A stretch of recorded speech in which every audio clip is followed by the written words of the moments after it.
an honor. If you ask me how safe your pictures are, they are not at all safe. Anything that's on your mobile or on your computer, as long as it is connected to the internet, please understand that it is just, many people tell me I don't share it. मैं अपनी pictures को share ही नहीं करता. ऐसा कुछ नहीं है, आप share नहीं करते हो, but there are so many people who are anyway taking the pictures from you. Let me give you one example. Like, when you install your mobile apps, doesn't it ask for access to your gallery? So who's made the mobile app? It's just a developer. Like, she has a team that develops apps. Now let's say she creates an app for, Book My Show or for Mukta or anybody, and they say, okay, we want to, have access to your images. So what do you mean? What do you mean when they say that they need access to the gallery? The entire gallery. So whatever photographs you're storing, somebody else can also see. It's just not the Google or the Facebook, it's also the owner of that particular app. So like in a recent case also, a lot of medical data has been breached. A lot means lot. So that also included pictures of many of their private parts which they had sent to the doctors. Many times like to a skin doctor, you would want to send a particular picture to a gynaec especially. That those pictures also, you think that it stays only on your phone and in the gynaec's phone. No, it has gone all across.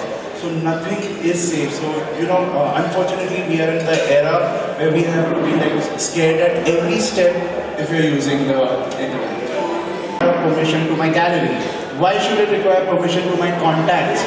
And many people say no. If you don't give the permission, the app won't install. There's nothing like that. So what you can also do is install the app, give it the permissions, immediately disconnect it from internet, the Wi-Fi or the mobile internet. Go back to the settings and again revoke all the permissions. The app is going to work. And if it still doesn't work, who's at loss? Not we people, those guys. So I would rather than go to the, to the internet, to the browser and then book a ticket, than give it and then take a chance of giving him access to my entire gallery. So basically with the digital outbreak, who's not age specific, it's not gender specific. Yes, when it is targeted abuse, then there is a specific age or a gender or there. Otherwise, it's each and every user who's in a hurry, who's not applying common sense, who's not applying logic. It's whatever you will do in a physical world for your safety, for your privacy, is exactly what you do in a cyber world. But just because the medium is built in such a way that the speed is so much, you are always very impatient and in a hurry that if I don't do it now, then it's lost.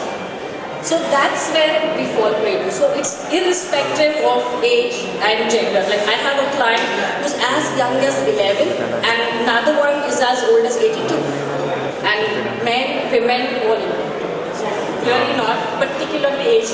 And how strict, like if you commit a cybercrime today, how strict are the punishments for it? Like what goes behind? So if you see, if it's only as per the IT Act, then it's not such severe. But then what the police stations do, they combine it with the, with the other code also, IPC code also. Then it becomes very, very harsh. So, but of course they are all available. Some of them aren't. So you can try once if you want to. Just. So anything related to children which falls under POXO, then that's the severe most and it's absolutely non-bullying.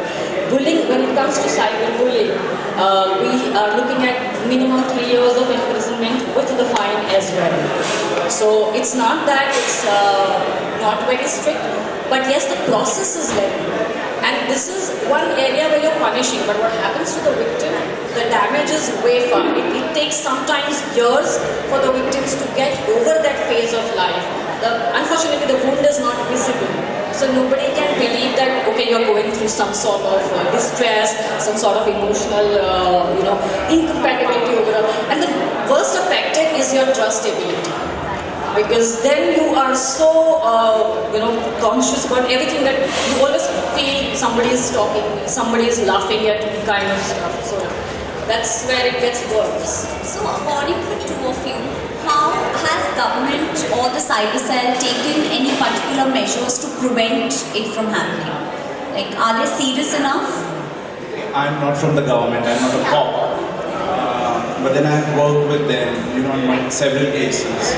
So they are, one thing what I will appreciate about the government, especially the Maharashtra cyber, is they have put a lot of efforts. I mean, I don't know about any other state putting in so much efforts as what Maharashtra cyber has done, especially related to phishing also. They came up with a website, reportphishing.in.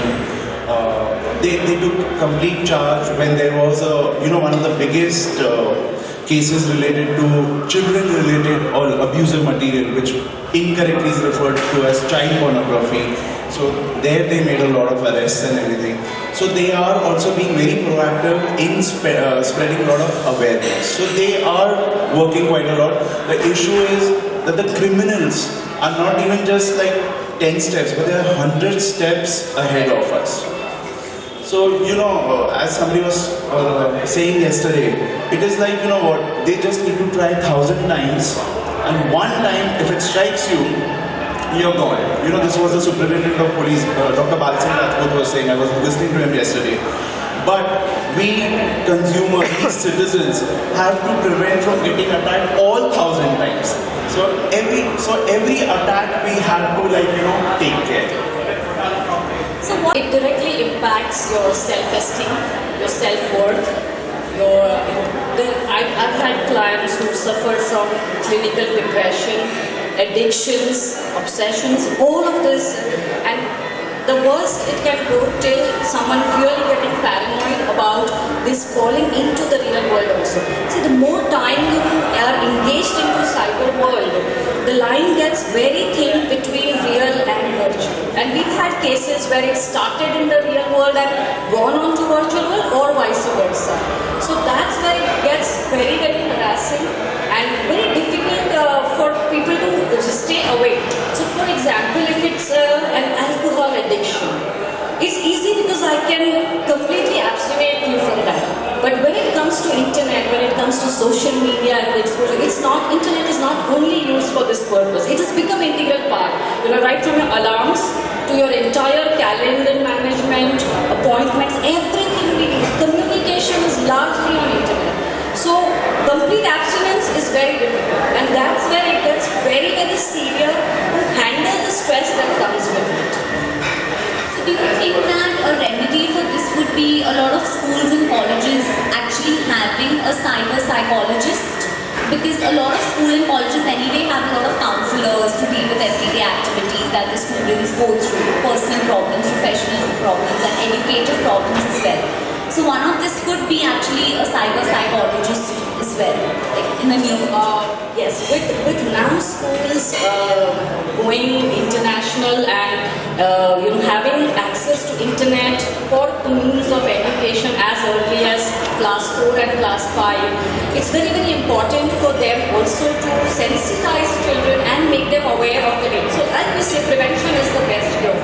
Technology, children are very savvy, but they can't foresee the dangers, and that's where people like us have to step in and at least sensitize them, because it's not just simple internet browsing, it's the kind of content that has been served to them. And like internet is like a Pandora's box. Your child will just be looking at a soccer video on YouTube, but you never know what next is showing up. So the only way we can prevent it is to make them aware this can happen and to prepare them. Yes. No, I would, so cyber psychologists can come at a second stage. What we first need is like a cyber guardian in the school. So it should, because now we all are digital citizens now, So it's very important that every child, if they are going in whether it's grade 1, grade 2, they all have these iPads and they have that. So you start the cyber etiquette, you start the cyber training, and help them. We always say, let's surf the net. You wouldn't leave your child. So you're not going to leave your child if you had to take them to an ocean or on a beach. You're not just going to say, okay, go surf, go in the ocean. You're going to train them. You're going to be with them. So the same thing when you're stepping into the cyber journey, it's extremely important that you are with them. Talk to them about the positives. That's great because without internet you cannot do. But at the same time, tell them about the dangers also. More of a side. Well, for me, I think almost all of them because they're so challenging. But yeah, the ones that were related to children have always been very memorable for me because they have been like they don't even know that they're getting exploited. The young kids, they're as old as like some of them are like 5 years, some of them are like 10 years, so some of them are 12, 13 years. So these boys and girls don't even know that they are being exploited. They don't know also what has happened to them.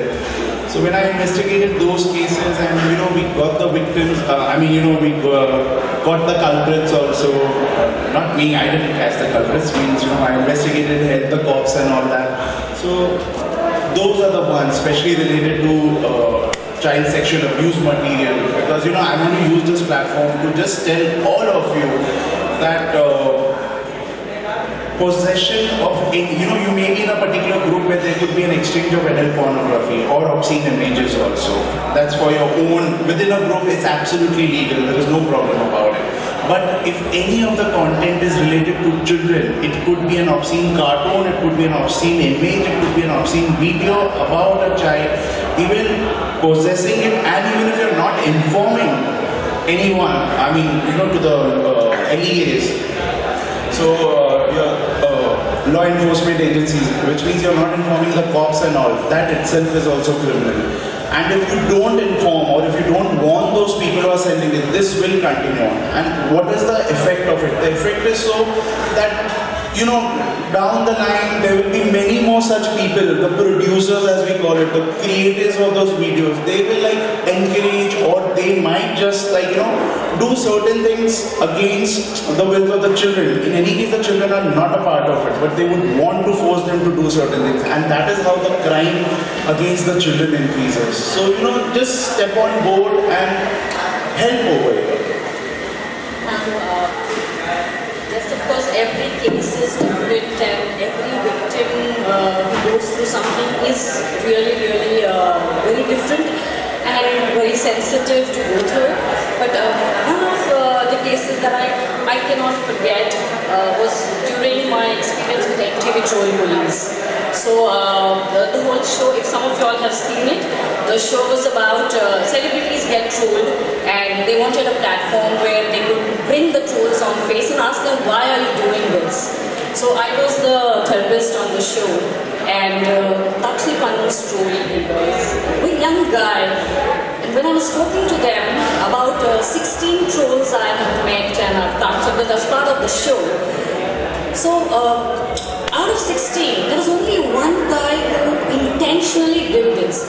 The rest all did it only for entertainment. Time pass was the word they told me. And this guy is just 23. And it was one night after his exam when he was getting bored is when he started writing a little, you can say it as not so happy comments to Tapsi. And then without he himself realizing that the way the whole disinhibition effect happened on screen, he just went on to the extent of writing horrendous sexual comments, which was unbelievable because when I met him in person, he was just like someone from yours and mine family. So this is the kind of impact internet can have on us. We call it in our psychology term as disinhibition effect, and this is of course a toxic one, where because you are dealing with a screen, there is no other person. You're not looking at Tapsi when you're talking to her or when you're telling something to her, so you're going to go on and on and on without realizing. So I really cannot forget. So when I spoke to him and when we made him realize that this is what you've done, it was very difficult for him to go through it. It took a lot of time for us to counsel him, to make him understand that the guilt took over very badly. So that's one case I really don't forget. Because I believe that if 50% are victims, the other 50% are the offenders, and most of them are they're the accidental offenders. They have not realized that when they have crossed that line, or when they have taken that entertainment quotient to another level. So it's very important that we take a pause while we are writing, while we are commenting, while we are reacting. We change that reaction to response on internet, which is where our logical and analytical thinking can step in. So that's one, I always take that as an example to address it, because let it not happen to you. So of course we are living in a digital era and it's like already a big thing. So if you want to make a career, like how you both have made successful careers, a very technical question, what are the educational facilities to get where you both are today? What education does one perceive? It's one laptop. That's That's it. Yeah. Of course, you need the passion. Yeah, you need the passion because when Google can answer everything, when Alexa has come to a point that it can replace your wife also in arguments. So I think with all these, you have Udemy, you have so many courses like Python becoming such simple. You can just go online and just learn. So what's there? So it's just like all you need is a laptop with an internet connection, the passion, and you just start because the entire network, at least as far as cybercrime investigations are concerned, you need to know about cybersecurity, you need to know about the infrastructure, how technology works. Yeah, so you can like in one machine also you can have like 8 machines, the virtual machines you can have, as many as you want. You can set up your own lab, you can use a virtual lab. So, not really that you need to be, you can be from any line, you can be a arts fellow, science, commerce, even an uneducated, even 10th pass, and you can reach wherever you want. It's not that difficult as such, you just need to be hands-on all the time. And in terms of cyber psychology, so yes, in India we do not still have any university or any college that is offering this as a degree. But from my personal experience, I can say that I have a 20-year long-standing IT career, which has helped. So it's kind of a perfect marriage of IT and psychology is what can make you more successful than any degree that you would want to go and learn. Because what you need over here is more of understanding of human behavior and the technology, how it works. Because that's when you can relate that, yes, this is why this can be, this is how this can be taken care of, and this is how this is impacting us. Thank you so much. That needs to be done is please change all the auto syncs, because we've had cases where auto sync is on and then the pictures that you don't want are synced with Google Play or iCloud, or even if you're on social media, by default the sync is always on, whether it is Instagram, whether it is Facebook.